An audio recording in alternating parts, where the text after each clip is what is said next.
क्या real estate में अच्छा करियर बनाया जा सकता है? अगर रियल एस्टेट की बात करूं तो 2030 तक ऐसी बहुत सारी रिसर्च एजेंसीज कह रही है कि $1 ट्रिलियन से ज्यादा का इकोनॉमी में कंट्रीब्यूशन सिर्फ रियल एस्टेट का। एक 12th पास बंदा भी रियल एस्टेट को सीखकर 1 लाख 2 लाख महीना कमा सकता है और एक MBA भी 2-4 लाख रुपए महीना कमा सकता है शुरुआत में। क्या इसमें जिसके पास बहुत पैसा है वही ये बिजनेस कर पाएगा या बिना पैसे के भी इस बिजनेस को बड़ा किया जा सकता है आपके हिसाब से? बिना पैसे के लेकिन स्किल ज्यादा लगे। कि फेलियर के कारण क्या होते हैं? इसके पीछे के 3 बहुत बड़े कारण। सबसे पहला कारण है रियल एस्टेट ईमानदारी से बेचने वाला प्रोडक्ट, और रियल एस्टेट बेचना पड़ता ही नहीं है, रियल एस्टेट समझाना पड़ता है। मुझे बताइए कि भारत में सबसे ज्यादा आत्महत्या हर साल कौन करता है? मैं गारंटी देता हूँ 90% लोग कहेंगे फार्मर्स। हाँ, फार्मर और स्टूडेंट। लेकिन फार्मर 7th पोजीशन में, स्टूडेंट्स भी 5th या 6th पोजीशन में। तो फर्स्ट पोजीशन पर कौन है? फर्स्ट पोजीशन है। नमस्कार दोस्तों, एक और बड़ा शानदार पॉडकास्ट लेके आज के एपिसोड में आपका स्वागत है। आज के पॉडकास्ट में हम जानेंगे कैसे कम से कम पैसा लगा के भी आप अपना करियर शुरू कर सकते हो, और ना केवल करियर शुरू कर सकते हो बल्कि उस करियर में आप करोड़ों रुपए बना सकते हो। हजारों लोगों ने इस करियर में बहुत पैसा बनाया, आप भी बना सकते हो। और इस टॉपिक को कवर करने के लिए मैंने बुलाया है देश के सबसे best coach doctor Amol Maurya ji को। डॉक्टर अमोल मौर्य जी वो हैं जिन्होंने 25 सालों का एक्सपीरियंस अलग अलग बिल्डर्स का, अलग अलग डेवलपर्स का गैदर किया by the means of interview. उन्होंने देश के बड़े बड़े बिल्डर्स का इंटरव्यू किया और उनसे जाना कि क्या रहस्य है, कैसे उन्होंने इतनी वेल्थ क्रिएट की, और उस रहस्य के भी बहुत बहुत क्रक्स आज इस पॉडकास्ट में आपको सीखने मिलेगा, जानने मिलेगा। क्योंकि ये पॉडकास्ट कर रहे हैं वो व्यक्ति जिन्होंने इतने सारे लोगों का पॉडकास्ट करके उनसे सीखा, उनसे जाना, उनके सफलता के गुण जाने, और फिर उन्होंने अपना खुद का भी बहुत बड़ा एम्पायर बनाया और देश के बड़े बड़े डेवलपर्स को आज ये हैंड होल्डिंग सपोर्ट कर रहे हैं। इनकी मेंटरशिप में हजारों करोड़ों के ग्रुप वाले लोग भी काम कर रहे हैं। तो चलिए स्वागत करते हैं डॉक्टर अमोल मौर्य का। डॉक्टर साहब कैसे हैं आप? Thank you so much Chitresh ji, इतने प्यारे इंट्रोडक्शन के लिए। और सबसे इंपॉर्टेंट, मैं आज जो आपको बताने वाला हूं, मैं गारंटी देता हूं कि अगले 40 मिनट या 1 घंटे में आप रियल एस्टेट की ऐसी बातों को जानेंगे जो शायद कहीं और सुनना समझना मोर देन इम्पॉसिबल है, क्योंकि भारत के एजुकेशन सिस्टम में ये सब चीजें नहीं बताई जाती। तो अमोल जी सीधे टॉपिक पे आते हैं। आज भारत में सबसे बड़ी समस्याओं में से एक समस्या है कि यूथ पढ़ता तो है, अच्छा एजुकेशन ले रहा है, एजुकेशन लेने के बाद भी वो अच्छे करियर को परस्यू नहीं कर पाता है। वो 20-20 लाख रुपए इंजीनियरिंग में खर्च करने के बाद 20-20 हजार की जॉब के लिए परेशान होता है। तो क्या रियल एस्टेट में अच्छा करियर बनाया जा सकता है? और यदि बनाया जा सकता है तो उसका आज हम स्टेप बाय स्टेप डिकोड करेंगे कि कैसे बनाया जा सकता है, क्या क्या कॉम्पिटेंसी होनी चाहिए, क्या क्या स्किल होनी चाहिए। तो पहला सवाल ये है कि क्या रियल एस्टेट में एक अच्छा सुनहरा करियर बनाया जा सकता है? 200% बनाया जा सकता है, और इतना अच्छा बनाया जा सकता है जो किसी और फील्ड में शायद न बन सके। क्योंकि रियल एस्टेट एक इतनी बड़ी फील्ड है कि आज भारत की इकोनॉमी में 12 से 13% का GDP में कॉन्ट्रीब्यूशन रियल एस्टेट का है। अगर रियल एस्टेट की बात करूं तो 2030 तक ऐसी बहुत सारी रिसर्च एजेंसीज कह रही है कि $1 ट्रिलियन से ज्यादा का इकोनॉमी में कॉन्ट्रीब्यूशन सिर्फ रियल एस्टेट का होगा। $1 ट्रिलियन? $1 ट्रिलियन। ओके। 2047 तक ऐसा माना जाता है कि $6 ट्रिलियन तक का इकोनॉमी में कॉन्ट्रीब्यूशन रियल एस्टेट का हो सकता है। मतलब जब विकसित भारत की जो मोदी जी बात करते हैं उसमें सबसे बड़ा योगदान रियल एस्टेट का भी होने वाला है। 100% होने वाला है। और एक 12th पास बंदा भी रियल एस्टेट को सीखकर 1 लाख 2 लाख महीना कमा सकता है और एक MBA भी 2-4 लाख रुपए महीना कमा सकता है शुरुआत में, और बहुत कम पैसा लगाए या बिना पैसा लगाए। मैं खुद एक MBA net PhD real estate में, भारत की पहली PhD करने के बाद भी इस प्रोफेशन को पहले मैंने एज एन एंटरप्रेन्योर चुना। मैं कोई कोच या ट्रेनर नहीं हूं। मैं 10 से 6.5 हफ्ते में 5 दिन अपनी कंपनी चलाता हूं। एक बिल्डर हूं, एक लैंड डेवलपर हूं, सोल मार्केटिंग फर्म चलाता हूं, इंटीरियर कंस्ट्रक्शन कंपनी चलाता हूं, टर्न की मैनेजमेंट कंपनी चलाता हूं। कंपनी चलाने के बाद रियल एस्टेट मीडिया प्रमोशन और एशिया की सबसे बड़ी real estate training coaching company, ये सब चलाने के बाद मैं ये एक्सपीरियंस आप तक ला रहा हूं कि 2500 साल का जो एक्सपीरियंस मुझसे CEOs ने शेयर किया जब हमने पहली नेशनल बेस्ट सेलिंग बुक लिखी रियल एस्टेट गेम चेंजर्स, जिसमें 50 ऐसे बिल्डर्स को हमने कवर किया जो मुंबई, पुणे, बैंगलोर, कलकत्ता, दिल्ली, शिमला, मनाली, उदयपुर, जोधपुर, दुबई तक के बिल्डर्स को कवर किया। क्यों कवर किया? कि हम जानना चाहते थे कि भारत के कोने कोने में रियल एस्टेट बिजनेस कैसे ऑपरेट होता है, और वहां से ये स्ट्रैटेजीज हमने डिकोड की कि 5 लेवल पे रियल एस्टेट में बहुत अच्छा करियर बनाया जा सकता है। सबसे पहला करियर शुरुआत में वो है एज अ चैनल पार्टनर या as a real estate consultant, जहां आप लोगों की मदद। देखिए, रियल एस्टेट इंडस्ट्री में 2 लोग हैं, एक है बायर, एक है सेलर। बायर प्रोडक्ट खरीदता है, सेलर प्रोडक्ट बेचता है। सेलर है builder, land developer, commercial project बनाने वाला या फार्म हाउस बनाने वाला। बायर है जो उसे खरीदता है, वो जॉब भी कर सकता है, वो बिजनेस भी कर सकता है, वो एंड यूज के लिए भी खरीद सकता है, वो रेंटल इनकम के लिए भी खरीद सकता है। इन दोनों को कनेक्ट करने वाले स्मार्ट लोगों की भारत में जरूरत है, और वो स्मार्ट लोग कहलाते हैं कंसल्टेंट या रियल्टर। पहले वो कहलाते थे ब्रोकर या एजेंट, पर आज के जमाने में वो कहलाते हैं real estate consultant, real estate advisor. ये कैसे बना जाता है, इसके लिए आपको कुछ 12 रिक्वायर्ड स्किल्स है। बहुत बढ़िया। तो ये पूरा आज स्टेप बाय स्टेप बताइएगा अमोल जी। पूरा बताऊंगा आज मैं, क्योंकि आपके चैनल में आज मैं दिल खोल के वो नॉलेज देने वाला हूं जो शायद वर्ल्ड में कहीं किसी भी ऐसे पॉडकास्ट में किसी को फ्री ऑफ कॉस्ट जानने नहीं मिले। तो सबसे पहली स्किल होती है रिसर्च करके सही बिल्डर को सेलेक्ट करना जिसके लिए आप काम करेंगे, जिसका प्रोडक्ट आप बेचेंगे। अगर वो बिल्डर रेरा रजिस्टर्ड है, उसका प्रोजेक्ट रेरा रजिस्टर्ड है, बिल्डर की मार्केट में क्रेडिबिलिटी और ट्रस्ट अच्छी, पिछले 5, 10, 15 सालों में अच्छे प्रोजेक्ट डिलीवर किए, ऑन टाइम डिलीवर किए, कमिटमेंट निभाए है, सब कुछ अगर अच्छा, कस्टमर सेटिस्फेक्शन रेशियो अच्छा है, तो उस बिल्डर का या डेवलपर का प्रोडक्ट अगर आप बेचते हैं तो आप बहुत अच्छा करियर बना सकते हैं। मतलब नंबर 1 थिंग हो गई रिसर्च एंड डेवलपमेंट करना है, जिसके लिए भी आप काम कर रहे हो उस पर्टिकुलर फर्म का। बिल्कुल, ठीक है। सबसे पहले ये बहुत जरूरी है, पहली स्किल। इसके बाद अब आपको प्रोजेक्ट तो पता चल गया, ब्रोशर मिल गया, वॉक थ्रू मिल गया, डिटेल मिल गई। अब उससे भी इंपॉर्टेंट स्किल है कि भाई लीड जनरेट कैसे करोगे, बिना लीड के तो कुछ बिकेगा नहीं, तो लीड जनरेशन को सीखना पड़ेगा। ऑनलाइन करे चाहे ऑफलाइन करे, सोशल मीडिया का यूज करे, एआई का यूज करे, वीडियोस बनाए, कुछ भी करे, लेकिन लीड जनरेशन का प्रोसेस सीखना पड़ेगा। ये हो गई दूसरी बहुत बड़ी स्किल। तीसरी उससे भी इंपॉर्टेंट स्किल है उन लीड को नर्चर कैसे करोगे। लीड को क्वालिफाई करना पड़ेगा, नर्चर करना पड़ेगा। अब जब नर्चर ठीक से करोगे तभी वो साइट विजिट पे आएंगे। तो पहले कर ली रिसर्च, फिर कर लिया आपने लीड जनरेशन, फिर कर लिया आपने लीड को नर्चर। अब आता है समय साइट विजिट का। अब लेकिन साइट विजिट तब तक नहीं होगी जब तक आपको फॉलोअप लेना नहीं आता। तो लीड का सही नर्चर के बाद आता है फॉलोअप, चौथी स्किल। फिर आता है साइट विजिट कराने का साइंटिफिक तरीका कि क्लाइंट को समझाएंगे क्या। ओके, जब इसका भी कोई तरीका होता है? बिल्कुल तरीका होता है। Site visit is a scientific process of converting a client into booking. ये हमारी वर्ल्ड में डेफिनेशन है। ओके, तो एक साइंस है। जब तक आपको 4 P's ऑफ साइट विजिट, जब तक आपको साइट विजिट में लगने वाले अलग अलग चीजों का नॉलेज नहीं होगा, तब तक आप क्लाइंट को कभी प्रोडक्ट के बारे में समझा नहीं सकेंगे। तो ये प्रोडक्ट 4P भी क्या होते हैं वो भी बताइएगा। 4P में सबसे इंपॉर्टेंट होता है, पहले तो आपके अंदर बहुत अच्छा प्रोडक्ट का नॉलेज होना चाहिए, प्रोडक्ट नॉलेज। उससे भी इंपॉर्टेंट है आपकी प्रेजेंटेशन स्किल्स ठीक होनी चाहिए। प्रेजेंटेशन। तीसरी उससे भी इंपॉर्टेंट है कि भाई प्रेजेंटेशन स्किल्स के बाद आपको प्राइसिंग के नॉलेज है या नहीं। ओके, कितने का प्रोडक्ट क्या है, बहुत डिटेल में। ये वैसे तो एक एक टॉपिक पे मैं 3 घंटा बात कर सकता हूँ, 3 दिन बात कर सकता हूँ।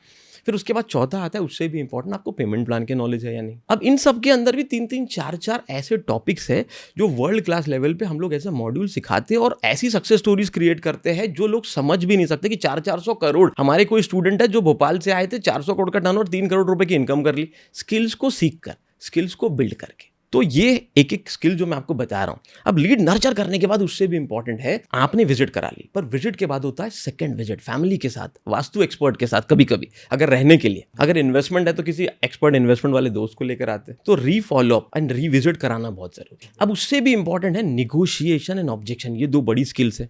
क्लाइंट के साथ नेगोशिएशन आना चाहिए और ऑब्जेक्शन हैंडलिंग। तब जाके आखिरी स्किल तक पहुंचते हैं आप, वो है क्लोजिंग। लेकिन अब आप कहेंगे सर आपने तो 12 का प्रॉमिस किया था, 10 ही हुए। अब 11वां उससे भी बड़ा स्किल है, क्लोजिंग से भी बड़ा, क्लाइंट के साथ रिलेशनशिप मेंटेन करना, उसको लीगल डॉक्यूमेंट्स के बारे में समझा पाना। भारत में 50% बुकिंग कैंसिल हो रही है क्लोजिंग करने के बाद भी, टोकन के बाद भी। क्योंकि जब क्लाइंट सवाल पूछता है, मास्टर फाइल भेजो, बैंक का APF लेटर भेजो, रेरा सर्टिफिकेट भेजो, प्रॉपर्टी के डॉक्यूमेंट भेजो, तो लोगों को नॉलेज नहीं है रियल एस्टेट, तो वहां क्लाइंट छूट जाता है। तो लीगल डॉक्यूमेंट्स का नॉलेज एक बहुत बड़ा स्किल है। और आखिरी स्किल है कस्टमर सर्विस। ये पूरे 12 स्किल में जो एक्सपर्ट बन सकता है वो भारत के रियल एस्टेट में 2 लाख, 5 लाख नहीं, 10 लाख रुपए भी बिना पैसे इन्वेस्ट किए कमा सकता है। मतलब ये 12 स्किल्स का यदि आपको प्रैक्टिस हो गया, सीख के आपने प्रैक्टिस कर ली, तो आप बहुत आसानी से कम पैसे से या 0 इन्वेस्टमेंट से आप रियल एस्टेट में अपना करियर शुरू कर सकते हो। बिल्कुल शुरू कर सकते हैं। तो आपको क्या लगता है अमोल जी, कोई भी बच्चा जो MBA पास हो गया हो या ग्रेजुएट हो गया हो, उसको ये सारी चीजें सीखने में कितना समय लग सकता है और उसके पास कौन से रिसोर्सेज हैं ये सब सीखने के? देखिए, अगर अच्छे से प्रैक्टिस की जाए, अच्छे से सीखा जाए, तो आराम से 3-4 महीने, 6 महीने में ये स्किल्स बिल्ड हो सकते हैं। बहुत हो गया तो 1 साल में तो कोई बंदा आराम से ये पूरे स्किल्स बिल्ड कर सकता है। भारत में रिसोर्सेज बहुत ज्यादा तो नहीं, पर हाँ ये जरूर कह सकता हूं कि पिछले 20 साल से इस इंडस्ट्री में काम करते हुए और लाखों सक्सेस स्टोरीज क्रिएट करते हुए हम ये कह सकते हैं कि real estate game changer launchpad एक ऐसा प्रोग्राम है जहां बहुत सारी transformation stories real estate consultant और एडवाइजर्स ने लिखी है। और लिखी नहीं है, वहां से नेक्स्ट लेवल चले गए, मार्केटिंग फर्म, CP फर्म के ओनर, वहां से बिल्डर डेवलपर बन गए। रितेश जी फ्रॉम अयोध्या एक पेट शॉप चलाया करते थे, वहां से सबसे पहले बने ब्रोकर, 2-4 डील की, फिर बने चैनल पार्टनर एडवाइजर, फिर 6 महीना अच्छा काम किया, फिर बने मार्केटिंग फर्म के ओनर, और आज है लैंड डेवलपर अयोध्या। ऐसी कई स्टोरी है जीरो से एंड तक। अगर आप हमारी बुक, जो एक नेशनल बेस्ट सेलिंग किताब है रियल एस्टेट गेम चेंजर, उसका कवर देखेंगे तो कवर पे एक फोटो है कि प्यादे को किंग कैसे बनाए या प्यादे को वजीर कैसे बनाए। यही है हमारा मिशन, जिसके थ्रू हम लाखों लोगों के साथ ये सब कर रहे हैं, उन्हें ट्रेन कर रहे हैं, उन्हें एम्पावर कर रहे हैं। और लेवल रुकती नहीं है, बहुत ग्रो किया जा सकता है रियल एस्टेट में अगर एक एक व्यक्ति अलग अलग समय पे स्किल्स बिल्ड करता रहा तो। ठीक है, मतलब एक तो उसने 4-6 महीने कहीं पे इंटर्नशिप भी कर सकता है। जो आपने बुक बताई वो बुक पढ़ के भी क्या उसको इस बेसिक बिजनेस का नॉलेज हो जाएगा, या इसके अलावा भी कोई दूसरी चीजें होती हैं? बुक पढ़कर जो हमारी है उससे आपको रियल एस्टेट इंडस्ट्री का नॉलेज आएगा, सिस्टम्स का नॉलेज आएगा, अवेयरनेस आ जाएगी, बहुत सारे सीईओज के बारे में पता चल जाएगा, बिल्डर डेवलपर जो बहुत अच्छा काम कर रहे हैं। और साथ में अगर आप real estate game changer launch पर जो 2 महीने का एक लाइव कोर्स है वो करते हैं तो उससे ये स्किल्स आप पैरेलली बिल्ड भी कर सकते हैं। बहुत बढ़िया। तो अमोल जी, अभी ऐसा देखा जाता है कि इस इंडस्ट्री में भी बहुत सारे लोग जीरो से शुरुआत करते हैं और बहुत अच्छी जगह पे पहुंच जाते हैं। तो एक तो आपने बता दिया सारी स्किल्स, क्या इसमें रिसोर्स में पैसे की भी बहुत ज़रूरत होती है कि जिसके पास बहुत पैसा है वही ये बिजनेस कर पाएगा, या बिना पैसे के भी इस बिजनेस को बड़ा किया जा सकता है आपके हिसाब से? बिना पैसे के, लेकिन स्किल ज़्यादा लगेगी। पैसा कम लगेगा तो मेहनत ज़्यादा लगेगी। अगर थोड़ी मेहनत ज़्यादा है और आपके पास स्किल्स है तो बिना पैसे के भी इस बिजनेस में बहुत बड़ा किया जा सकता है। मतलब जिसको स्किल्स आ गई और जो मेहनत करने के लिए तैयार है तो उसके लिए पैसा कोई बहुत बड़ा रोल नहीं है, नहीं कोई प्ले कर। बाउंड्री नहीं है पैसे की कि ये जरूर पड़ेगी ऐसा। हमने स्टेप बाय स्टेप इतने लोगों को ये प्रोसेस करवाया है। जैसे मैं आपसे कहूँ कि अगर आपने 1 साल तक ये स्किल्स बिल्ड की, और कभी कभी तो ये स्किल्स के बिना भी पैसे बनते हैं, ये भी सीक्रेट बता देना। जब आप किसी मल्टीनेशनल कंपनी का काम करते हैं, मान लीजिए कोई लिस्टेड कंपनी है और उसके चैनल पार्टनर हेड्स है, उसके सेल्स डायरेक्टर्स है, वो आपको हेल्प कर रहे हैं। बड़ी सिटीज़ में ऐसा होता है, टियर 2 टियर 3 में थोड़ा कम होता है। वहाँ पर आपको सिर्फ पहली 3-4 स्किल भी अच्छे से आती हो। सही बिल्डर को सेलेक्ट करना, सही कंपनी के साथ काम करना, लीड जनरेट करना और लीड को नर्चर करके साइट तक ले जाना। तो फिर विजिट, फॉलोअप, क्लोजिंग कभी कभी बड़ी कंपनियों के बंदे भी यहाँ पे करवाते हैं, लिस्टेड कंपनियों के। तो वहाँ कभी कभी कम स्किल में भी पैसा बनता है। लेकिन अगर लीडर बनना है, एक रियल एस्टेट गेम चेंजर बनना है, तो ये स्किल्स आनी चाहिए भविष्य के लिए।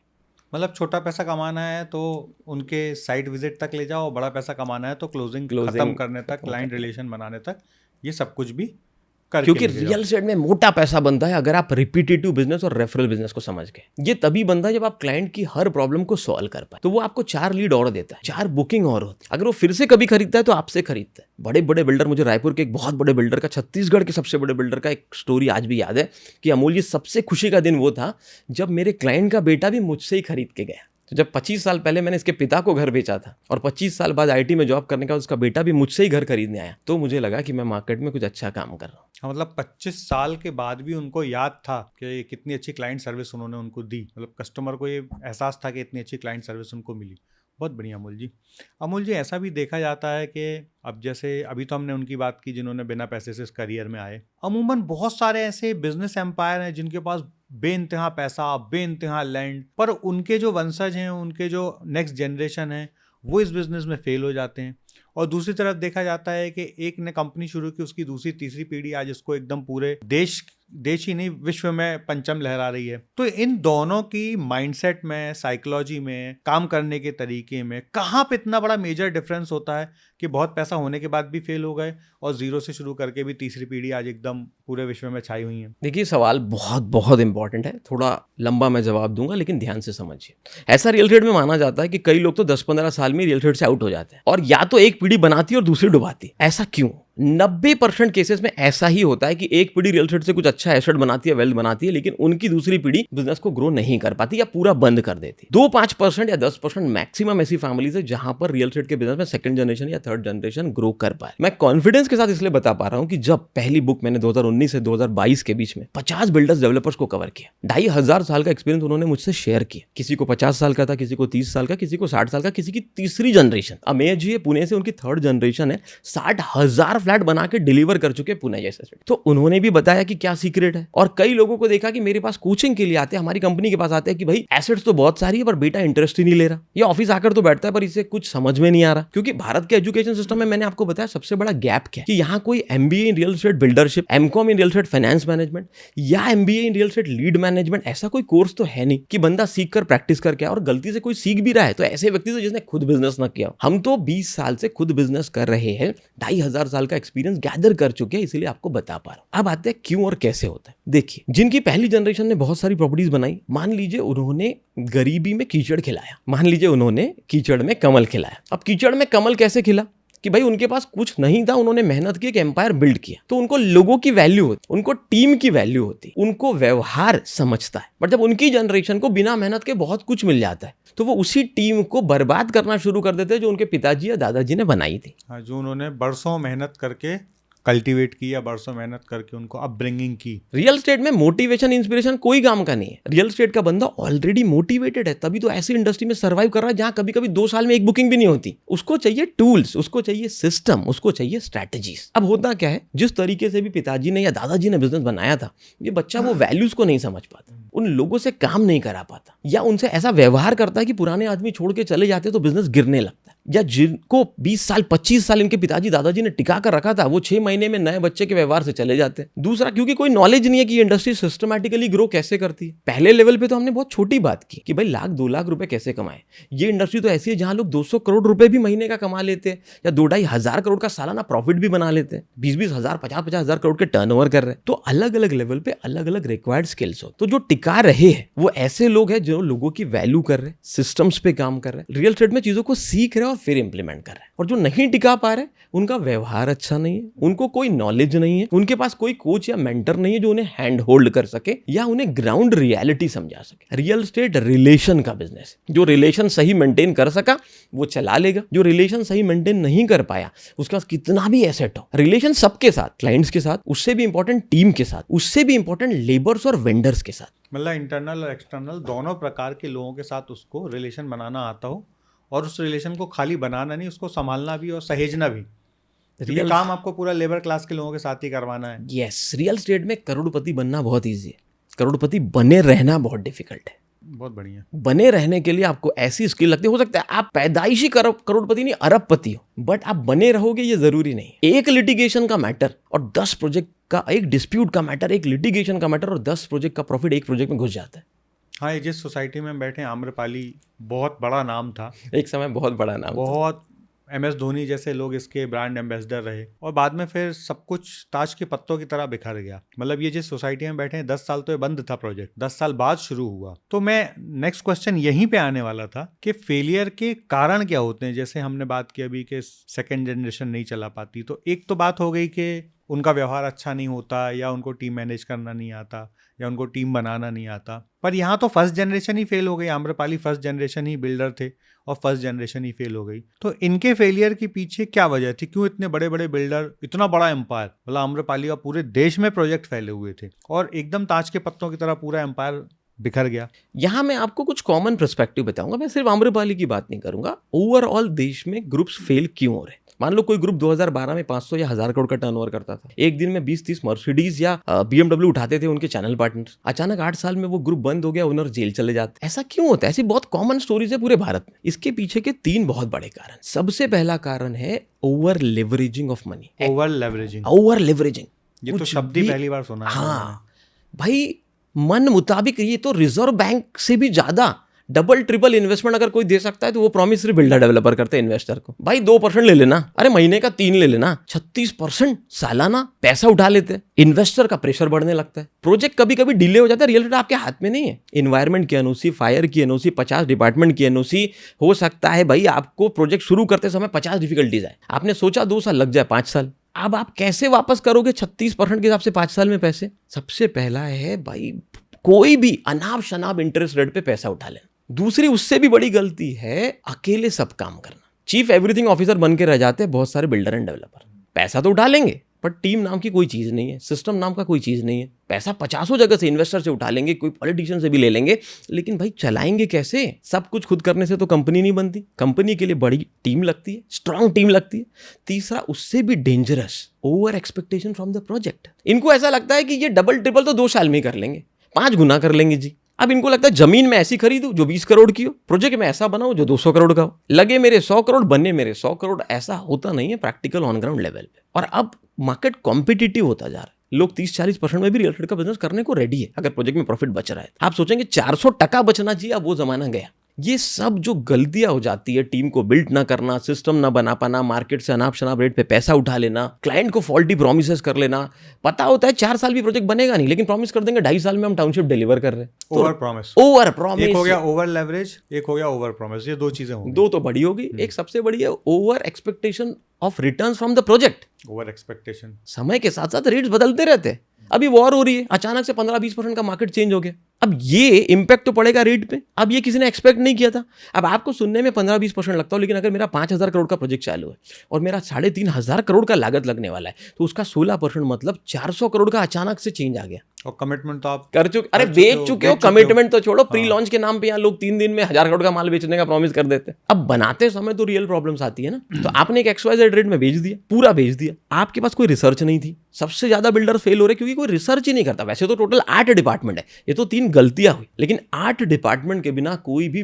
कंपनी रियल एस्टेट में बड़ी कंपनी बन ही नहीं सकती। उनको वो 8 डिपार्टमेंट धीरे धीरे अपने कंपनियों में स्ट्रॉन्ग करने ही होंगे अगर वो सच में रियल एस्टेट में बड़ा काम करना चाहते हैं। ओके अब जैसे अमोल जी, अमूमन क्या होता है कि जब भी कोई वर्ल्ड पे क्राइसिस आते हैं, जैसे कोविड का क्राइसिस आया, सबसे ज्यादा इम्पैक्ट पड़ा रियल एस्टेट पे। कई महीने, क्या मैं बोलता हूँ, कई साल रियल एस्टेट को वापस रिस्ट्रक्चर होने में टाइम लगा। फिर यूक्रेन का और USSR का, रशिया का वॉर हुआ, फिर इम्पैक्ट आया। अब ये तीसरी बड़ी एक ट्रेजेडी हम फेस कर रहे हैं, जो ईरान का और अमेरिका का वॉर चल रहा है। तो ऐसी कंडीशन में एक इन्वेस्टर को कब इन्वेस्टमेंट करना चाहिए और उसको अपना कैसे बड़ा रिटर्न बनाना चाहिए? देखिए, अभी जो करंट सिचुएशन चल रही है, हमारे मोदी जी ने भी इतनी बड़ी बातें कही है कि भाई थोड़ा पेट्रोल कम यूज करो, गोल्ड कम बाय करो, फॉरेन टूर मत करो। इसके पीछे के बहुत सारे सॉलिड रीजंस भी है। अगर मान लीजिए हम गोल्ड कम खरीदते, और जैसा मैं रिसर्च में भी देख रहा था, बहुत सारे एक्सपर्ट्स की बातों को भी समझ रहा था कि अगर 800 टन हमारा सोने का बाइंग है, तो 1 टन हम प्रोड्यूस करते हैं, बाकी हम इंपोर्ट करते हैं, जिसके लिए हम डॉलर्स में पैसे पे करते हैं। ठीक उसी तरह अगर हम फॉरेन कंट्रीज में ट्रेवल करके वहां पैसा खर्च करेंगे, तो हमारी कंट्री की इकोनॉमी पे इंपैक्ट आएगा। लेकिन अगर हमारी कंट्री में ज्यादा घूमेंगे तो पैसा देश में रोटेट होगा। अब इन सब चीजों का इंपैक्ट क्यों पड़ता है और एक इन्वेस्टर के लिए क्या फायदेमंद है, मैं दोनों तीनों पॉइंट से आपको समझाता हूं। मुझे लगता है सबसे ज्यादा इंपैक्ट हर बार इसी पर्टिकुलर डोमेन को फेस करना पड़ता है, जो है रियल एस्टेट, क्योंकि ये सबसे बड़ा इन्वेस्टमेंट भी तो है ना सर लाइफ का। मेरा हमेशा से मानना है, अगर आप एक टी शर्ट या शर्ट गलत ले लेंगे तो किसी और को गिफ्ट कर देंगे, दूसरा ले लेंगे, एक्सचेंज कर लेंगे। आप एक 2 व्हीलर या फोन गलत खरीद लेंगे तो आप 3 महीने बाद बदल सकते। आप एक 2 व्हीलर गलत खरीद लेंगे, 1 साल 1.5 साल में बदल सकते। आप एक कार भी गलत खरीद लेंगे, 2 साल में किसी और को बेच देंगे, नई ले लेंगे। बट आपने अगर प्रॉपर्टी गलत खरीद ली, तो जिंदगी में इंसान, वर्ल्ड में रिसर्च कहती है, सिर्फ 1 या 2 बार ही प्रॉपर्टी खरीद पाता है। तो आपकी जिंदगी भर की मोटी कमाई वहां लग गई। और कई बार तो लोग आत्महत्या तक कर लेते अगर गलत प्रॉपर्टी खरीद ली तो, क्योंकि जिंदगी भर की कमाई घुस गई। तो सोच समझ कर डिसीजन लेना, एक्सपर्ट बनना बहुत जरूरी है। और आपके पॉडकास्ट के थ्रू मैं लोगों तक ये मैसेज पहुंचा रहा हूं कि हर बिल्डर का ये कहना है कि बायर का अवेयरनेस बहुत कम है। इन्वेस्टर को या बायर को समझता ही नहीं है क्या सवाल करे, क्या पेपर चेक करे। तो ऐसे कुछ 5-10 सवाल के भी आप नमूने दे दें। वो सब मैं एक एक करके डिकोड करूंगा। आज लोगों को वो सब देकर जाऊंगा जो वर्ल्ड में शायद ही उन्होंने कभी सुना या समझा होगा, और एक जगह तो कभी नहीं सुना होगा। तो सबसे इंपॉर्टेंट है, एक इन्वेस्टर को सबसे पहले तो ऐसे समय में पैसा डालना चाहिए जब उन्हें लगे कि मार्केट थोड़ा सा 2-5%, 10% नीचे दिख रहा है। क्योंकि बिल्डर को सबसे ज्यादा पैसे की जरूरत कब होती है? जब उसका प्रोडक्ट कोई नहीं खरीद रहा होता है। ऐसे समय में आपको 2 करोड़ का प्रोडक्ट शायद 1,70,00,000 में भी मिल जाए। राइट। तो ये सही समय हुआ एंटर करने, क्योंकि जो डर जाता है और रुक जाता है वो बड़ा एसेट नहीं बना पाता। रियल एस्टेट का इतिहास कहता है रियल एस्टेट गिरता नहीं है, थोड़ा स्लो ग्रो करता है। कभी कभी हो सकता है सालाना 12% ना दे, 4% दे, पर एक स्टेबल फिजिकल एसेट माना जाता है। और किसी किसी साल एकदम से 20% दे देता है। मतलब 100 का 80 नहीं होगा, 100 का 110 ना होके 104 होगा, 105 होगा, 103 होगा, पर 100 का 80 होने के चांसेस बहुत कम बहुत कम है। लेकिन 100 का 0 भी होता है। अगर आपको समझ नहीं है कि कौन से पेपर चेक करे, आपको समझ नहीं है, आपको बेवकूफ बनाया गया कि कोई अर्जेंट में बेच रहा है, सस्ता बेच रहा है तो क्यों बेच रहा है, ऐसे बहुत सारे फैक्टर है जहां लोगों को नॉलेज ना होने से वो गलत प्रॉपर्टीज भी खरीद लेते हैं। और ये टियर 2, टियर 3 सिटी और स्मॉल टाउन्स में ज्यादा होता है। टियर 1 में तो चलो अब रेरा बहुत अच्छे से थोड़ा काम कर रहा है, उसकी वजह से रेरा रजिस्टर्ड प्रोजेक्ट में आप थोड़े सेफ हो जाते हैं। बट टियर 2, टियर 3, टियर 4 और जहां कच्चा माल या आपने फ्री जोन, ये सब सुना होगा, कच्ची प्लॉटिंग, फ्री जोन, यहां पर ये सब होने के चांसेस ज्यादा है। तो सतर्क रहना पड़ेगा। क्या सतर्क रहना है? 5 चीजों को देखे बिना प्रॉपर्टी कभी खरीदो मत। सबसे पहले, जिस बिल्डर से खरीद रहे हो, क्या उसके नाम पे 100% लीगल डॉक्यूमेंटेशन प्रोजेक्ट के है या नहीं? सेल डीड उसके नाम पे है क्या? म्यूटेशन सर्टिफिकेट उसके नाम पे है क्या? मतलब प्रॉपर्टी का कार्ड उसके नाम पे है या नहीं? अगर रेरा नंबर, रेरा प्रोजेक्ट है तो रेरा की वेबसाइट पे जाकर पूरा चेक करो बिल्डर के बारे में, पास्ट ट्रैक रिकॉर्ड के बारे में, क्रेडिबिलिटी के बारे में। कोई FIR यार केसेस तो नहीं चल रहे, कोई कोर्ट केस तो नहीं चल रहा, सब कुछ। तीसरी उससे भी इंपॉर्टेंट चीज ये देखो कि कोई नेशनलाइज बैंक, बड़ा नेशनलाइज बैंक या कोई बड़ा प्राइवेट बैंक, मान लो अगर मैं नेशनलाइज में बड़ा बैंक कहूँ तो SBI, प्राइवेट में कहूँ तो HDFC, ऐसे बैंक क्या उसे फंड कर रहे हैं या नहीं कर रहे। एक NBFC से ये गारंटी नहीं है कि उसके पेपर कितने क्लियर है, लेकिन नेशनलाइज और प्राइवेट के टॉप बैंक बहुत चेक करते हैं, इनके लीगल एडवोकेट चेक करते हैं। चौथा, बिल्डर का मार्केट में पुराना ट्रैक रिकॉर्ड कैसा है, क्या प्रॉमिस करके कब प्रोजेक्ट डिलीवर करता है, ये भी चेक करो। और लास्ट, उसके पुराने कस्टमर का सेटिस्फेक्शन रेशियो, अगर लोगों ने रहने के लिए घर लिया और अगर लोगों ने इन्वेस्टमेंट किया तो ROI, रिटर्न ऑन इन्वेस्टमेंट, कितना मिला है पास्ट प्रोजेक्ट्स। ये सब अगर आप जान पाते हैं तो चित्रेश भाई मैं आपको गारंटी कहता हूँ कि लोग 90% फ्रॉड से, स्कैम से बच सकते हैं। बहुत बढ़िया। तो अमोल जी, क्या आप हमारे व्यूवर्स को एक ऐसी PDF दे देंगे जिस PDF में उनको थोड़ा सा नॉलेज हो जाए और उनको एक थोड़ा अवेयरनेस हो जाए? बिल्कुल, वैसे तो आज तक किसी को ये प्रॉमिस नहीं किया, पर आपके लिए दिल खोल के ये PDF भी हम यहाँ पर डिस्क्रिप्शन में अटैच कर देंगे, जहाँ ये 3 4 5 चीज़ों को वो देख सकते हैं, चेक कर सकते हैं, डाउनलोड कर सकते हैं। बहुत बढ़िया। तो अमिल जी, हमने रियल एस्टेट में करियर बिना पैसे के कैसे बिल्ड करें उस पर भी बात की, रियल एस्टेट में करियर बनने के बाद क्या स्टेप होने चाहिए उस पर भी बात की, क्यों रियल एस्टेट फेल होता है उस पर भी बात की, क्यों बड़े बड़े एम्पायर दूसरी तीसरी पीढ़ी में इस बिजनेस को सक्सेस नहीं कर पा रहे उस पर भी बात की, सिस्टम्स पे भी बात की, इन्वेस्टमेंट पे भी कुछ बातें की। अभी एक सबसे बड़ा सवाल लोगों के मन में जो होता है, रियल एस्टेट में होने वाले फ्रॉड, या रियल एस्टेट में जो आपने बोला 100 का 0 भी हो जाता है, तो ऐसी चीज़ों से एक आम निवेशक और ऐसी चीज़ों से करियर बनाने वाला, मान लीजिए मैं किसी रियल एस्टेट कंपनी के साथ काम कर रहा हूँ और मैंने 20 लोगों को प्रॉपर्टी बेच दी है ना, और वो प्रोजेक्ट ही बैठ गया, तो सबसे ज़्यादा मेरे ऊपर तकलीफ होती है।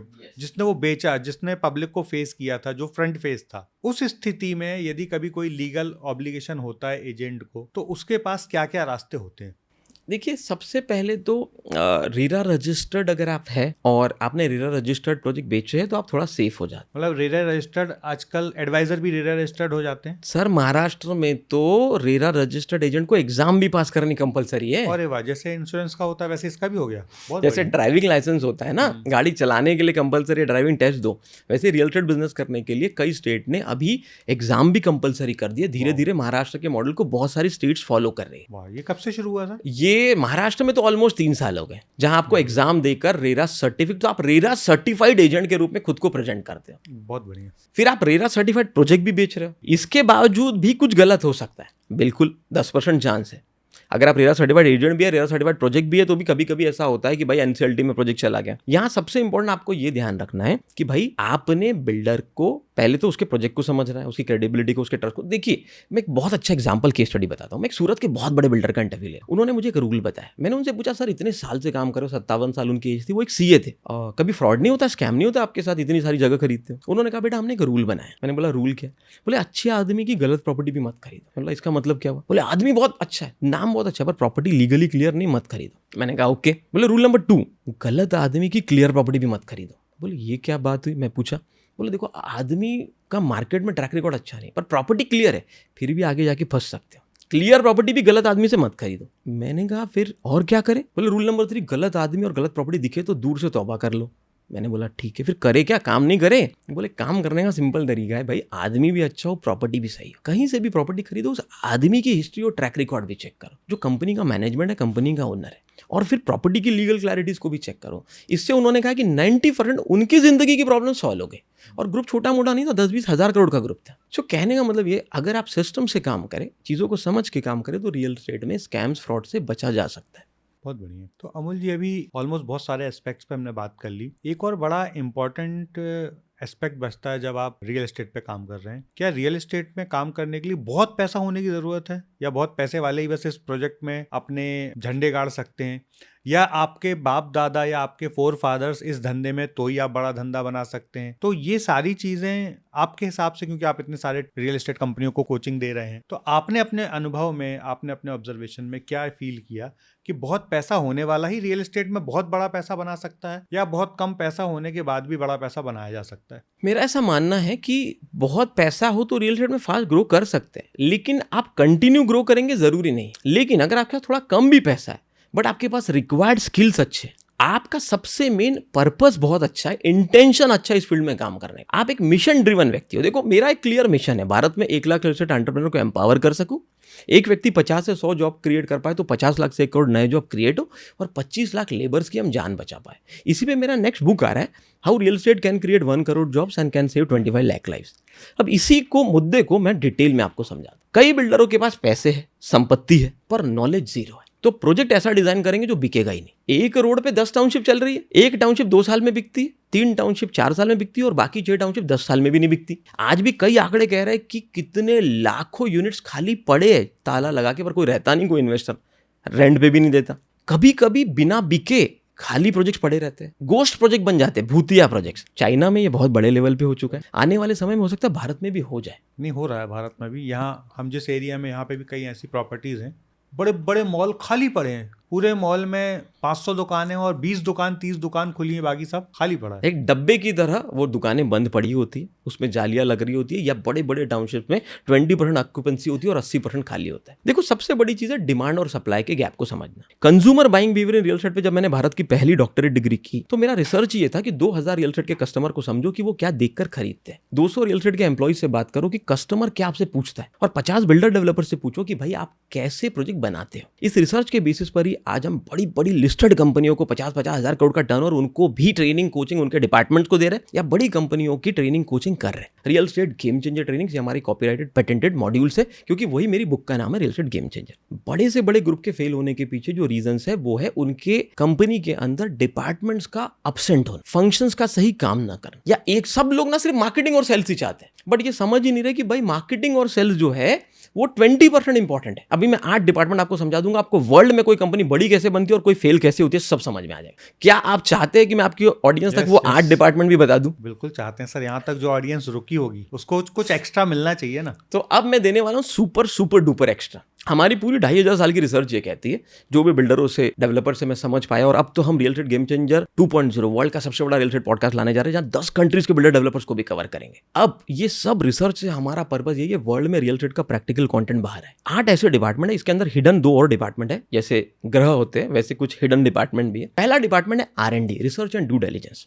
इसके बिना कोई रियल एस्टेट कंपनी सही काम कर ही नहीं सकती। जब तक आपका प्रोडक्ट प्रॉब्लम सॉल्विंग प्रोडक्ट ना हो, डिमांड सप्लाई को मैच ना करता हो, कंज्यूमर के बाइंग बिहेवियर को समझता ना हो, क्या रेट, क्या प्राइस, क्या एमिनिटीज, तब तक प्रोडक्ट अगर आप बनाते हैं तो या तो वो बिकेगा या बिल्कुल नहीं भी बिकेगा। तो जो प्रोडक्ट प्रॉब्लम सॉल्विंग होगा, रिसर्च पे बेस्ड होगा, हर बड़ी कंपनी, लिस्टेड कंपनी पहले रिसर्च करके सही प्रोडक्ट डिजाइन करती, फिर लॉन्च करती। बेचने वाला कोई अलादीन का चिराग लेकर नहीं खड़ा है, प्रोडक्ट में दम होगा तभी कोई बेच पाएगा।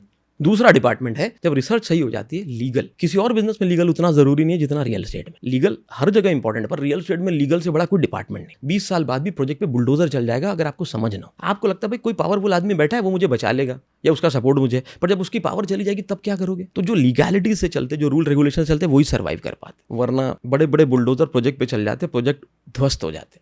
तीसरा डिपार्टमेंट है फाइनेंस एंड अकाउंट। एक अकाउंटेंट रखने से रियल एस्टेट कंपनियां नहीं चलती, आगे जाकर जरूरत पड़ी तो finance manager, head of finance, vice president finance, जैसे जैसे कंपनी ग्रो करती है अलग अलग लेवल पर रिक्रूटमेंट्स करने पड़ते हैं। और लोगों को ये समझ ही नहीं आ रहा है कि आदमी की जरूरत क्या है। जगह है, ब्रोकर बेच रहा है, खत्म कहानी। 70-70 करोड़ का टर्नओवर करने वाले लोग मुझसे मिलते हैं, एक प्यून है, एक अकाउंटेंट है, बाकी स्टाफ का है। भाई ट्रेनिंग किसको देंगे? सिस्टम तो तब बनेगा ना जब लोग होंगे। तो तीसरा डिपार्टमेंट है फाइनेंस एंड अकाउंट। जब तक इसका सही नॉलेज नहीं है, रियल एस्टेट में आप ग्रो नहीं कर सकते। चौथा डिपार्टमेंट है मार्केटिंग। आप अपने शहर की नंबर 1 मिठाई भी बनाते हो ना, आपका पड़ोसी भी मिठाई नहीं खरीदता अगर आप मार्केटिंग नहीं करेंगे। राइट।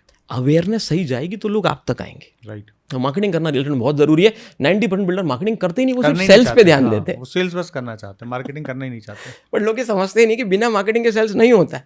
यह है चौथा डिपार्टमेंट। कहीं ना कहीं हर कंपनी कोई ना कोई डिपार्टमेंट में फेल हो रही है। पांचवा डिपार्टमेंट उससे भी इंपॉर्टेंट है। आपने भाई अच्छा प्रोडक्ट बना दिया, लीगल बढ़िया कर लिया, अकाउंट कर लिया, मार्केटिंग बढ़िया कर ली, अब बंदे ही नहीं है आपके पास जो आंखों में आंख डाल के चेक निकाल सके।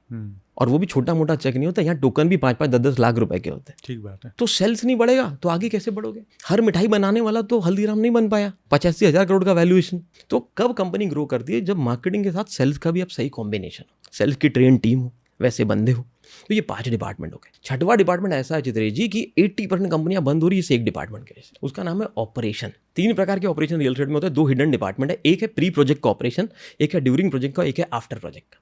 जब तक ये तीनों ऑपरेशंस पे आपके कंट्रोल नहीं होते, प्रोडक्ट की quality, commitment, timely delivery, customer service, product designing, promotion, इसके अंदर बहुत सारी चीज़ें जहाँ बहुत सारे लोग मार खा रहे हैं, पूरे देश में नहीं, एशिया में, वर्ल्ड में भी। सातवां उससे भी बड़ा डिपार्टमेंट, ये सब काम करेगा कौन? HRD, ह्यूमन रिसोर्स और उनका डेवलपमेंट। सही लोगों को लाना एक कला है। रियल एस्टेट में बनी बनाई टीम मिलती नहीं है, टीम बनानी पड़ती है।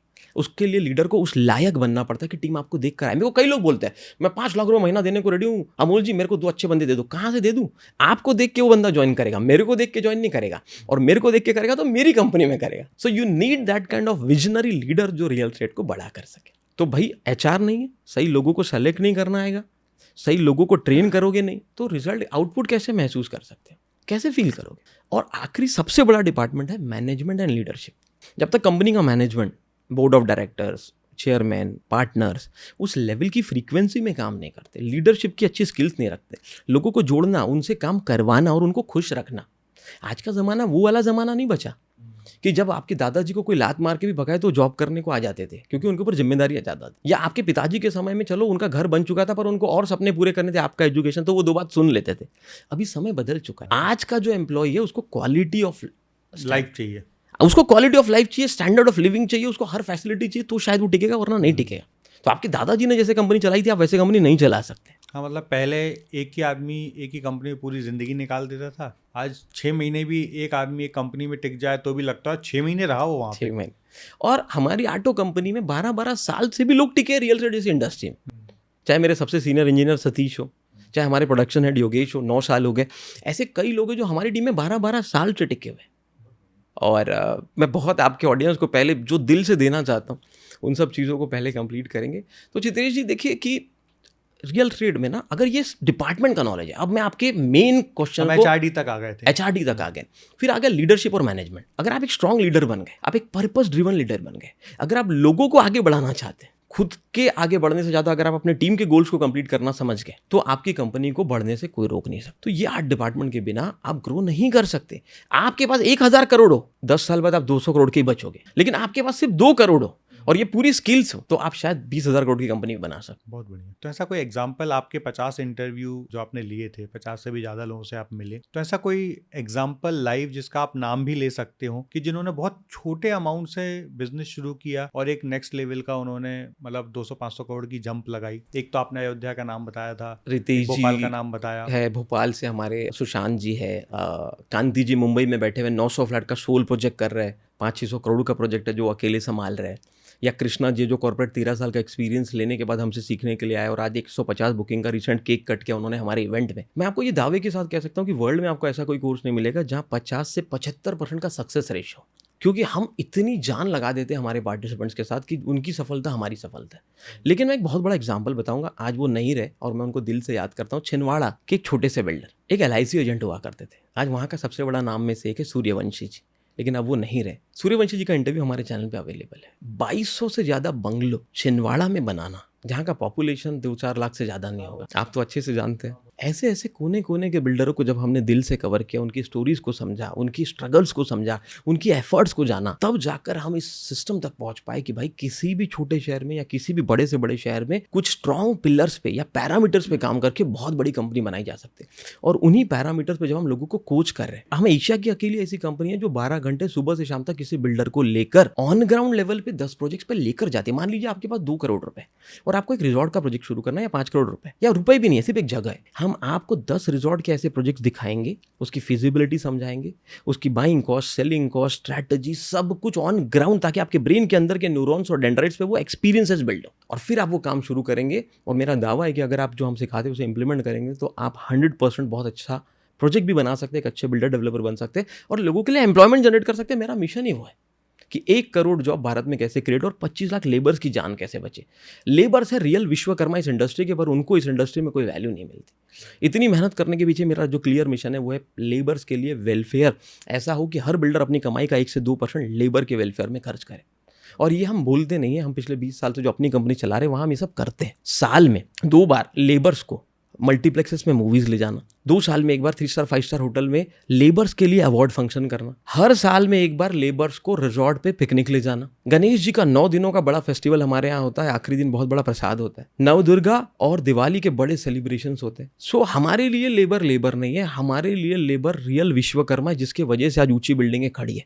साहब न बिल्डर बनाता है, न चैनल पार्टनर बनाता है, न ही कोई बड़ा डिपार्टमेंट सजा धजा के प्रोजेक्ट खड़ा कर सकता है। प्रोजेक्ट खड़ा करता है लेबर, और लेबर को रिस्पेक्ट मिले और लेबर के लिए अच्छा इन्वायरमेंट हो। क्योंकि एक बार मेरी जिंदगी की एक ऐसी कहानी जिसने मुझे हला दिया था, जब मैं 14,000 फुट का प्लॉट लेने जा रहा था कॉर्पोरेट ऑफिस के लिए। प्लॉट जाने से पहले मुझे एक लेबर कैंप पड़ा, मुझे कार पार्क करनी पड़ी और पैदल लेबर कैंप से जाना पड़ा। और जब उस लेबर कैंप से मैं गुजर रहा था तो इतने बुरे हालात थे कि आप वहाँ वॉशरूम तक नहीं जा सकते। मतलब आपका वॉशरूम, सार्वजनिक वॉशरूम अच्छा होता है, इससे बुरे लेबर के टीन के क्वार्टर्स थे या टीन का शेड था। और उस दिन से मुझे ऐसा लगा कि अब मेरा मिशन सिर्फ 1 करोड़ जॉब क्रिएट करना नहीं है या 1 लाख लोगों को एम्पावर करना नहीं है, 25 लाख लेबर्स की जान भी बचाना। और पहली बार वर्ल्ड के किसी पॉडकास्ट पे मैं ये बात आपके सामने, ये कहानी बता रहा हूँ कि मेरी ये पूरी मेहनत के पीछे आज 16 से 18 घंटे, कल मैं 850 किलोमीटर दिल्ली में 3-4 ग्रुप्स को 6 से ज़्यादा सिटीज़ को कवर करते हुए कोचिंग कर रहा था। ये एनर्जी लोग पूछते हैं 17 घंटे काम कैसे कर लेते हो और 5 घंटे सोकर भी फिर से कैसे कर लेते हो। मिशन है कि 1 करोड़ जॉब क्रिएट करना 25 लाख लेबर्स के लिए। इस मिशन को सफल बनाना ही मेरा मेन पर्पज़ है। बहुत बढ़िया अमोल जी। तो अमोल जी, बहुत सारे अलग अलग चीज़ों को हमने कवर किया। एक जो बड़ा इंपॉर्टेंट चीज़ यहाँ पे रह जाती है, जो अभी आपने लेबर की बात की, कि इतनी बड़ी वर्कफोर्स इस काम में इन्वॉल्व है, इतने बड़े बड़े प्रोजेक्ट ये लोग बनाते हैं, पर फिर भी गवर्नमेंट का स्पेसिफिकली कोई इस पर्टिकुलर डोमेन के लिए कोई विशेष प्रावधान ही नहीं है, कोई विशेष राहत ही नहीं है। मतलब बहुत सारे लोगों को गरीबी के नाम पे पैसा मिल जाता है, बहुत सारे लोगों को इंश्योरेंस देती है गवर्नमेंट, पर पर्टिकुलर इस डोमेन के लिए उन्होंने कुछ भी ऐसा नहीं किया। कलाकारों की बड़ी एसोसिएशन है, मतलब हर जगह एसोसिएशन है, पर ये कहीं ना कहीं अछूता रहेगा या मुझे नॉलेज नहीं है, आप थोड़ा क्लियर करिएगा। छिद्रे जी, एक सवाल पूछता हूँ, आपके पैरों के नीचे से ज़मीन सरक जाएगी। मुझे बताइए कि भारत में सबसे ज़्यादा आत्महत्या हर साल कौन करता है? स्टूडेंट या ज़्यादा से ज़्यादा और क्या नाम याद आता है आपको जो मीडिया पे दिखता हो, चैनल्स पे दिखता हो? एक स्टूडेंट दिखता है, कभी-कभी दिखते हैं सर ज़्यादा से ज़्यादा। और अगर आपकी जनता नीचे लिख कर बताइए आपके हिसाब से सबसे ज़्यादा आत्महत्या कौन करता है? मैं गारंटी देता हूँ 90% लोग कहेंगे फार्मर्स। हाँ, फार्मर और स्टूडेंट, राइट। फार्मर से मुझे प्यार है, वो हमारे अन्नदाता है, उनसे बड़ा हमारी ज़िंदगी में किसी की वैल्यू नहीं और मैं शुक्रगुजार हूँ। लेकिन फार्मर 7th पोजीशन पे। शॉकिंग है ना? बहुत शॉकिंग है। स्टूडेंट्स भी 5th या 6th पोजीशन पे। तो फर्स्ट पोजीशन पे कौन है? फर्स्ट पोजीशन है लेबर्स। 2020 के सर्वे की बात करूंगा, आप गूगल पे सर्च कर लीजिए, बहुत बड़े बड़े सर्वे की रिपोर्ट्स दे दूंगा। जब मैं एक बार 250 बिल्डर्स के लिए तैयारी कर रहा था एक सेशन की, रात को 1:30 बजे की बात थी, मैं रिसर्च कर रहा था और ये फाइंडिंग जब मेरे पास आई तो मैं खुद शॉक रह गया कि यार किसी बिल्डर ने कूद कर आत्महत्या कर ली, कोई बिल्डर अपनी ही बिल्डिंग से कूद के, उसी समय हमारे एक और दोस्त बिल्डर थे, उन्होंने आत्महत्या की थी। तो मैं थोड़ा इस मैटर को सीरियस लेने लगा। तब मुझे एक इकोनॉमिक टाइम्स का ही मुझे याद है या बिजनेस स्टैंडर्ड का एक आर्टिकल दिखा कि डेली वेज के लेबर सबसे ज़्यादा आत्महत्या करते हैं। फिर उस रिसर्च को मैंने बहुत गहराई से की। 38,000 से ज़्यादा लोगों ने तो सिर्फ 2020-21 के दौरान आत्महत्या की थी और उस समय सिर्फ 10,000 फार्मर्स ने आत्महत्या की थी। अब सवाल है कि ये कौन है, कहाँ से आते हैं, कहाँ रहते हैं, किसी को नहीं पता। दूसरा, इन पे कोई ज़्यादा हाइप भी क्रिएट नहीं करता जैसे स्टूडेंट्स के लिए की जाती है, फार्मर कोई नहीं करता। इन पे किसी का भी ध्यान नहीं है और कोई इस मुद्दे को उठाता भी नहीं है। कोई उठाता नहीं है, कोई बात नहीं करता। दूसरे नंबर पे आती है हाउसवाइफ, जिनके पास टैलेंट है पर मौका नहीं मिलता कुछ करने का। तीसरे नंबर पर आते हैं फ्रीलांसर्स, सेल्फ एम्प्लॉयड, इनको कभी काम मिलता है कभी नहीं मिलता। चौथे पे आते हैं अनएम्प्लॉयड। ये 2020 का सर्वे, नंबर ऊपर नीचे हो सकते हैं, लेकिन आज भी अगर आप सर्वे करेंगे तो डेली वेज के लेबर सबसे ज़्यादा आत्महत्या करते हैं। बहुत दुख की बात है। फिर आते हैं स्टूडेंट, जो पूरा विश्व बना रहे हैं, पूरा देश बना रहे हैं, वही सबसे ज़्यादा सफ़र कर रहे हैं, वही सबसे ज़्यादा सर्वाइव कर रहे हैं। कितने दुख की बात है। परिवार को उठाकर लाते हैं किसी गाँव से, बच्चे रहते हैं साइड पे, बच्चों को एजुकेशन नहीं मिलता, कोई रिस्पेक्ट नहीं मिलता। साइड पे लड़ते लड़ते कभी झगड़ा हो जाता है तो एक घमेला मारकर दूसरा घमेले वाले को मार देते हैं। कभी कोई हाइट से गिर जाता है। तो मेरा कहना यही है कि आप करोड़ों अरबों कमा रहे हैं तो 1% या 2% अगर लेबर वेलफेयर के लिए सही फैसिलिटीज़, अगर उनके लिए सही इन्वायरमेंट, उनके बच्चों के लिए महीने में ही सही कोई आकर थोड़ा कुछ पढ़ा दे, अगर ऐसा कुछ कर पाए। और ये मैं इसलिए नहीं बोल रहा कि मैं ये किसी को ज्ञान या उपदेश देना चाहता हूँ। मैंने स्टार्टिंग में बताया भगवान मुझसे ये करवा रहे हैं। भारत की पहली PhD करवाना ये मेरे बस की बात नहीं। नेशनल बेस्ट सेलिंग बुक का ऑथर बनाना ये मैं नहीं कर रहा, ये कृष्ण कर रहे हैं या ये भगवान कर रहे हैं। और कैसे हो रहा है मुझे नहीं पता। बड़े बड़े ग्रुप्स की ट्रांसफॉर्मेशन स्टोरीज लिखना या लिखवाना ये सब भगवान कर रहे हैं और वो हो रहा है, इसलिए ये मैसेज लोगों तक जा रहा है। हो सकता है लेबर्स के लिए कोई आवाज़ कभी कोई बने, ऐसा कुछ होगा तो वो आवाज़ मेरे मिशन में कैसे ऐड हुई ये भी मैंने नहीं किया। मैं तो सिर्फ एंटरप्रेन्योर्स को एम्पावर करके करोड़ों जॉब क्रिएट करना चाहता था, क्योंकि मुझे लगता है इस इंडस्ट्री में पावर है, इस इंडस्ट्री में वो पोटेंशियल है कि 12वीं पढ़ा लड़का भी लाख रुपए 2 लाख रुपए महीना बना सकता है ईमानदारी से एथिकल काम करते हुए। मैं देश का अकेला ऐसा ट्रेनर हूं जो शायद कोच हूं जो कहता है कि भाई बिना दारू के पार्टी के भी रियल एस्टेट बिकेगा, बिना नॉनवेज की पार्टी के भी रियल एस्टेट बिकेगा। रियल एस्टेट ईमानदारी से बेचने वाला प्रोडक्ट, और रियल एस्टेट बेचना पड़ता ही नहीं है, रियल एस्टेट समझाना पड़ता है। मेरे पास एक 77 साल के व्यक्ति का कॉल आता है चित्रेश भाई मुंबई से, और मेरे 5 टीम मेंबर्स को वो कोशिश करते हैं मेरे को बस एक बार बात करा दो अमोल जी से। मैं बोला यार कोई आदमी इतना दीवाना क्यों हुए जा रहा है? वो बोले मैं XYZ इस कंपनी का वाइस प्रेसिडेंट था, मैंने 40 साल में 5000 फ्लैट बेचे, बट मैंने वर्ल्ड में कोई आदमी नहीं देखा जिसकी वीडियो में वो क्लियर छाती ठोक के बोलता हो कि रियल एस्टेट बेचना नहीं पड़ता, रियल एस्टेट सिर्फ समझाना पड़ता है। अगर आप समझा देंगे या सामने वाले का प्रॉब्लम सॉल्व कर देंगे तो रियल एस्टेट अपने आप बिक जाएगा। तो अमोल जी बस एक लास्ट क्वेश्चन पूछना चाहूँगा कि आपने पर्टिकुलर इस इंडस्ट्री को क्यों चुना? जैसा कि आपकी मेरी बड़ी पुरानी मित्रता है तो मुझे आपकी पास्ट स्टोरीज भी कुछ कुछ पता है कि आपके फादर पान की दुकान चलाते थे, और पान की दुकान चलाने के बाद आप रियल एस्टेट के प्रोफेशन में न केवल आए, आपने इसको एक फुल टाइम अपना खुद का बिजनेस जॉब भी बना लिया, फुल टाइम आप इतनी सारी कंपनियों को आज लीड भी कर रहे हैं और फिर रियल एस्टेट के लोगों को ट्रेनिंग भी दे रहे हैं। तो क्या ऐसा टर्निंग पॉइंट था जिसने आपको मोटिवेट किया कि आपको इस इंडस्ट्री को ज्वाइन करना चाहिए, या कोई ऐसी सैड स्टोरी थी या कोई ऐसा इमोशनल बैरियर था जिसके कारण आपने अपने पूरे करियर को ऐसा शिफ्ट किया? ये बहुत ही इम्पोर्टेंट और बहुत ही इमोशनल सवाल है मेरे लिए कि मैं रियल एस्टेट में कैसे आया। ऑब्वियसली जितेश जी, मैं एक ऐसे परिवार से था जहाँ पापा पान का दुकान इतवारी स्टेशन पे चलाया करते थे, मम्मी कपड़े सिलती थी, और परिवार में ऐसा कोई भी नहीं था जिसने 10th क्लास तक भी पढ़ाई की। और जिसे एक चाचा ने पढ़ाई की भी थी, वो एक बार टूर पे गए, मैं छोटा था 4th में, और मेरे सामने पानी में डूब के मर गए। तो एक ही पढ़ा लिखा व्यक्ति था, तो 10th पढ़ा था, ITI किया था, और उस समय प्रेस में जॉब करता था। अब मैं आपको इसलिए स्टार्टिंग से आपके चैनल, पहला चैनल है जहाँ ये स्टोरी रिवील कर रहा हूँ, तो उस समय जब मेरी चाचा की बॉडी घर लाई गई और बॉडी पड़ी थी ज़मीन पर, मैं बाजू में बैठा था, तो गलती से मेरी मम्मी से ये निकला, गलती से क्या, वो भी सही थी, मेरी मम्मी ने मेरे चाचा को पढ़ाकर बड़ा किया था और जॉब लग गई थी। अब परिवार में किसी एक कोई जॉब थी और वही व्यक्ति चला जाए तो सोचिए क्या। तो ये बोला गया कि अगर तू मर जाता पर चाचा रह जाते तो शायद परिवार चल जाता या ठीक होता। वो उस समय का इमोशन था, मैं समझ सकता हूँ, पर मुझे ऐसा लगा कि मेरी वर्थ और वैल्यू, भले मैं बहुत छोटा था, बहुत कम उम्र से मैं पैसे कमाता हूँ, ऑलमोस्ट 16-17 साल की उम्र से मैं पैसे कमा रहा हूँ, परिवार संभालता हूँ। आज मुझे देखकर कोई बोलता नहीं है कि मुझे 20 साल का एक्सपीरियंस, लेकिन 16-17 साल की उम्र से मैं मेहनत कर रहा हूँ, काम कर रहा हूँ। फिर जब घर होते थे किसी एरिया में, तो सबके घर सीमेंट के होते थे, हमारा घर झोपड़े का होता था, वो जिससे गोबर से पोछा लगाया जाता। तो मेरी हमेशा एक ड्रीम होती थी कि घर जरूर बनाएंगे, तो जब भी कमाऊंगा तो सबसे पहले घर बनाऊंगा। MBA किया, MBA के साथ साथ भी जॉब्स करता था। ग्रेजुएशन से मैं बड़ी बड़ी कंपनियों में ट्रेनिंग्स वगैरह दिया करता था। 6 ऑफर आए मेरी लाइफ, बट पहला ही ऑफर, मैंने जो ऑफर चुना वो था रियल एस्टेट। 6 कंपनियों में सेलेक्ट हुआ MBA के बाद, आखिरी 6 महीने बचे थे, लेकिन मैंने चूज किया रियल एस्टेट। क्यों? क्योंकि एक ड्रीम था, टीवी में कभी देखा था 1 करोड़ का पैकेज भी होता है, IIM से पढ़ो। तो अब IIM से तो नहीं पढ़ पाए, तो सोचा अब एक ऑफर लेटर मिला जिसमें लिखा था 4 लाख रुपए फिक्स और 48 लाख रुपए इंसेंटिव, तो 50 लाख रुपए 2008 में। उस ऑफर को सेलेक्ट कर लिया, पहले ही महीने में साल भर का टारगेट कंप्लीट कर दिया, 20 फ्लैट बेच दिए। अब मन में तो आ गया कि 30-40 लाख का कमीशन बन जाएगा, बट पता चला कि जिस बिल्डर का माल बेचा है वो बिल्डर तो बनाता ही नहीं है, उसे बेचना जानता है, बनाना उसकी फितरत नहीं है। उनका तो काम ही दूसरा कुछ और है, अल्कोहल का बनाता है लोगों को बनाता है, प्रोडक्ट नहीं बनाता है। अब दिल टूट गया, चाहता नहीं था कि बिना मेहनत का ऐसा कोई पैसा कमाओ जिससे लोग डूब जाए। लिटरली मैंने एक एक क्लाइंट को फोन करके 50-50 हज़ार के टोकन वापस करवा दिए। फिर भी एक आंटी मानी नहीं, बीना आंटी, उन्होंने कंटिन्यू किया। तब 6.5 लाख के 2 BHK था, 2008 की बात है, उन्होंने कंटिन्यू किया। चलो वो टाउनशिप खुदा ना खास्ता 80% बनी, बाकी जितनी टाउनशिप थी उस समय आज भी सब की सब बंद पड़ी। तो खुशी हुई कि डिसीजन लिया, इसी वजह से आज पूरे वर्ल्ड में काम कर पा रहा हूँ।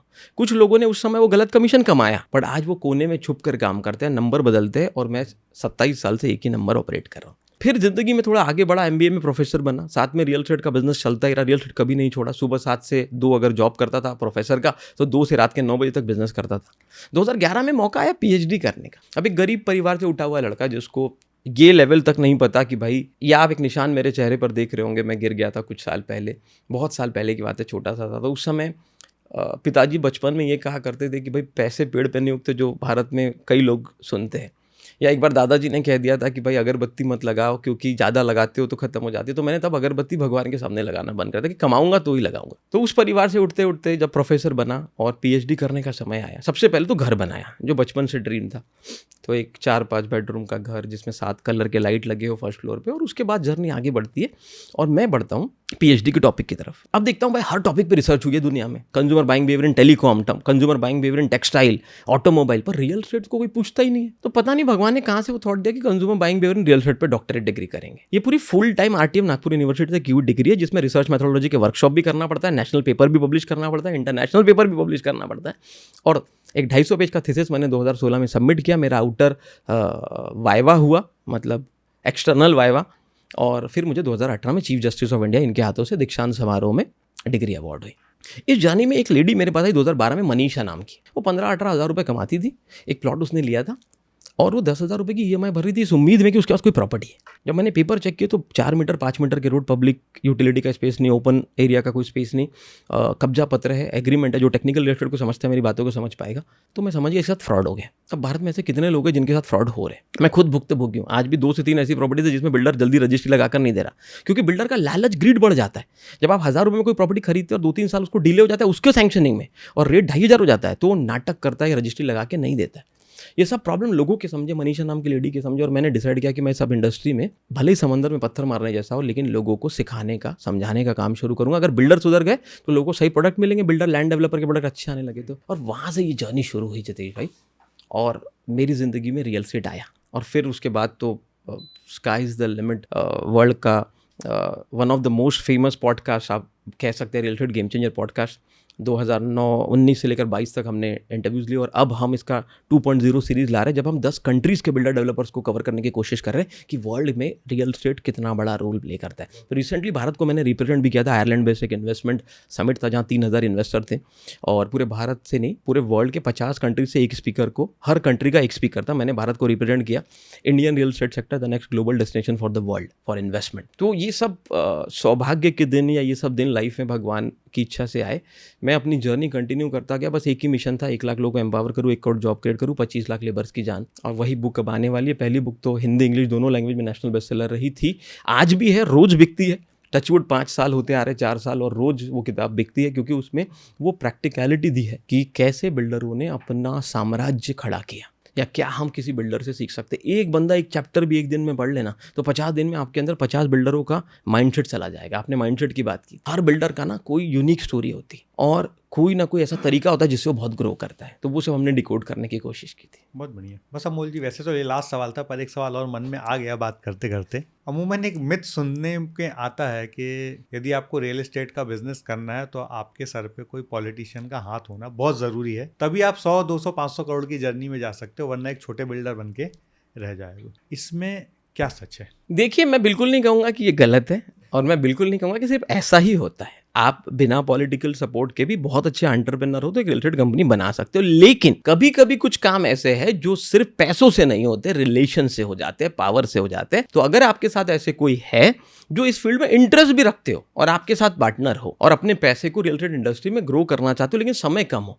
तो एक्टिवली भी कई लोग मिलकर काम करते हैं, और पॉलिटिकल सपोर्ट से फास्ट काम बिल्कुल हो सकता है भारत में। तो बहुत अच्छा लगा अमोल जी, बहुत सारी चीज़ों में आपने बहुत खुल के बेबाकी के साथ जवाब दिया, और बहुत सारे नॉलेज ऐसे दिए कि जो भी व्यक्ति रियल एस्टेट में करियर बनाना चाहता हो, या करियर में हो, या नेक्स्ट लेवल पे ग्रोथ करना चाहता हो रियल एस्टेट में, उसके लिए पॉडकास्ट एक पूरा का पूरा, मुझे लगता है, गुरुकुल जैसा काम कर दिया कि A to Z of real estate उसमें आपने कवर कर दिया। और मेरे और अमोल जी के बड़े पुराने रिलेशन हैं, हम लगभग 10-12 साल से साथ में अपनी अपनी जर्नी पे दोनों साथ में चल रहे हैं, दोनों एक दूसरे के साथ। हमेशा कभी अमोल जी को मेरी अमोल जी को जरूरत पड़ती तो we always there for each other. और ये जो अभी अमोल जी ने बात कही रिलेशनशिप, ये रिलेशनशिप ही है जो इतने साल बाद भी हम लोगों के रिलेशन को इतना अच्छा रखा है। तो हर व्यक्ति को, चाहे आप किसी भी फील्ड में बिजनेस कर रहे हो, रिलेशन बनाना, रिलेशन निभाना यदि आता है तो हमेशा उसका साथ देने उसके लोग खड़े होते हैं।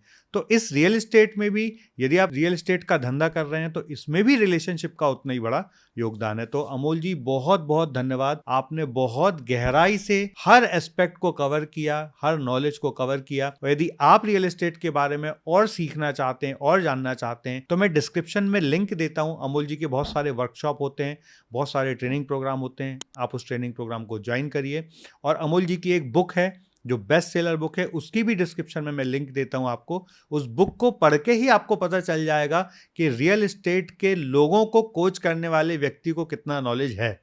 तो thank you very much Amol भाई, बहुत मजा आया। Thank you so much Hitesh भाई, आपका, आपकी टीम का बहुत बहुत धन्यवाद। और मैं आपकी ऑडियंस से कहना चाहूँगा कि अगर मैंने लाइफ में रिलेशन बनाते हुए किसी इंसान को बहुत अच्छे से देखा है, जिनको मैं बहुत मानता हूँ लोगों के साथ रिलेशन बिल्ड करने की, जिनके पास एक बहुत बड़ी कला है, वो है हमारे चित्रेश भाई।